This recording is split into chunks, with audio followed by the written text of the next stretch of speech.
এবার হাওয়ায় উড়বে ট্রেন কলকাতা থেকে দিল্লি মাত্র 2.5 ঘন্টায়। মনে করুন আপনার অফিস হায়দ্রাবাদ, আপনি সেখানে থাকতে পছন্দ করেন না, আপনি চান ডেলি প্যাসেঞ্জারি করতে, কিন্তু তেমন কি কোনো উপায় আছে? 1400 কিলোমিটার দূরের জায়গায় ডেলি প্যাসেঞ্জারি করা? আমাদের দেশে এই ট্রেন না চললেও চীন ও জাপানের মতো দেশে এই ট্রেন চলে। বুলেট ট্রেন না, আজকে কথা বলছি ম্যাগলেভ ট্রেনে। ম্যাগলেভ শব্দের মধ্যেই লুকিয়ে রয়েছে এই ট্রেনের কাজ করার ব্যাপারটা। ঘন্টায় 600 কিলোমিটারের বেশি গতিবেগে চলতে পারে এই ট্রেন। তবে এই ট্রেন কিন্তু কোনো নির্দিষ্ট রেল লাইনের উপর দিয়ে চলে না, বা এই ট্রেনে কোনো লোহার চাকাও লাগানো নেই। এই ট্রেন চলে ম্যাগনেটিক লেভিটেশন প্রযুক্তির উপর নির্ভর করে, অর্থাৎ একটি চৌম্বক ক্ষেত্র তৈরি করা হয় এই ট্রেনের লাইনে, আর সেই চৌম্বক ক্ষেত্রের প্রভাবে মাটি থেকে উপরে ভেসে থাকে এই ট্রেন। ম্যাগনেটিক লেভিটেশনকেই জুড়ে এই ট্রেনকে ডাকা হয় ম্যাগলেভ ট্রেন বলে। আর প্রযুক্তির দিক দিয়ে জাপানিরা তো সবসময়ই এগিয়ে থাকে, সে 1964 সালে বুলেট ট্রেনই হোক আর এই ম্যাগলেভ ট্রেনই হোক। টেস্টিং ট্র্যাকে জাপানের ম্যাগলেভ ট্রেন নাকি ঘন্টায় 600 কিলোমিটারেরও বেশি স্পিড ছুঁয়েছিল, যদিও চীনের ম্যাগলেভ ট্রেন ঘন্টায় সর্বোচ্চ 431 কিলোমিটার স্পিড ছুঁয়ে ফেলতে পারে।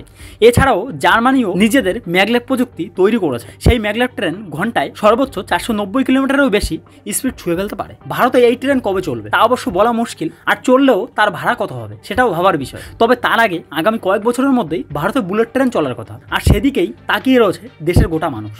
দক্ষিণ পূর্ব রেলের খড়গপুর ডিভিশনটির বহু ট্রেনে বাড়ছে কোচের সংখ্যা। তালিকায় রয়েছে কোন কোন ট্রেন, জেনে নিন সেগুলো। বন্ধুরা দেখতে থাকুন ভিডিওটি, আশা করি ভিডিওটির মাধ্যমে আপনি অনেক কিছু জানতে পারবেন। দক্ষিণ পূর্ব রেলের খড়গপুর ডিভিশনে 5টি ট্রেনে কোচ সংখ্যা বাড়ানোর পথে হাঁটল রেল। এই লাইনে রিজার্ভেশনের বাড়বাড়ন্ত চাহিদার দিকে নজর রেখে নেওয়া হয়েছে এই পদক্ষেপ। সূত্র মারফত জানা গিয়েছে যে 5টি ট্রেনে কোচের সংখ্যা বাড়ানো হচ্ছে, তার মধ্যে বেশিরভাগ ট্রেনই এই মাসেই ছাড়বে। পুজো রয়েছে সেপ্টেম্বর মাসে, তার আগে আগস্ট মাসে খড়গপুর ডিভিশনের কোন কোন ট্রেন পেলেও বাড়তি কোচ সেগুলি জেনে নিন। 1 আগস্ট ট্রেন নাম্বার 12073 এবং ট্রেন নাম্বার 12074 ভুবনেশ্বর হাওড়া এবং Howrah Bhubaneswar Janshatabdi express.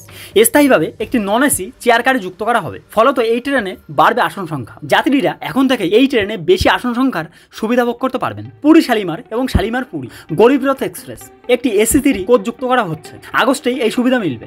Train number 18101 Tatanagar Jammu Tawi express.